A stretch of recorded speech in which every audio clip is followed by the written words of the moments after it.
പയ്യന്നൂരിൽ മുള്ളൻപന്നിയുടെ ആക്രമണത്തിൽ തെരുവുനായയ്ക്ക് പരിക്ക്.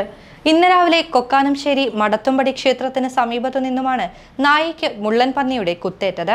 പ്രഭാത സവാരിക്കിറങ്ങിയ പ്രദേശവാസികളാണ് മുള്ളൻപന്നിയുടെ കുത്തേറ്റ തെരുവുനായയെ മൃഗാശുപത്രിയിലെത്തിച്ചത്.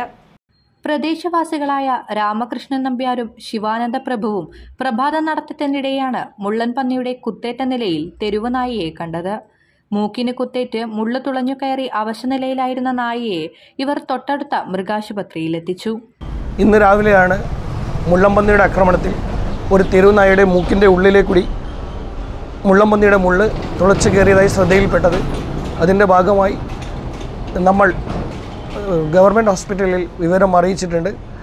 അപ്പം ഈ മുള്ളൻപന്നിയുടെ ആക്രമണം നിരന്തരമായി ബൈപ്പാസ് റോഡിൽ നടന്നുകൊണ്ടിരിക്കുകയാണ്.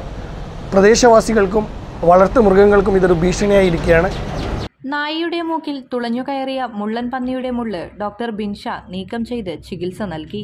പരിക്കേറ്റ നായ സുഖം പ്രാപിച്ചു വരികയാണ്. ദിവസങ്ങൾക്ക് മുൻപ് പയ്യന്നൂരിലെ വ്യാപാരി വിജയകുമാർ ഷേണായിയുടെ വളർത്തുനായ മുള്ളൻപന്നിയുടെ കുത്തേറ്റ് മരിച്ചിരുന്നു. ഇവിടം മുള്ളൻപന്നിയുടെ വിഹാര കേന്ദ്രമായതോടെ വളർത്തുമൃഗങ്ങൾക്കും കുട്ടികൾക്കും ഇവ ഭീഷണിയായി മാറിയിട്ടുണ്ട്.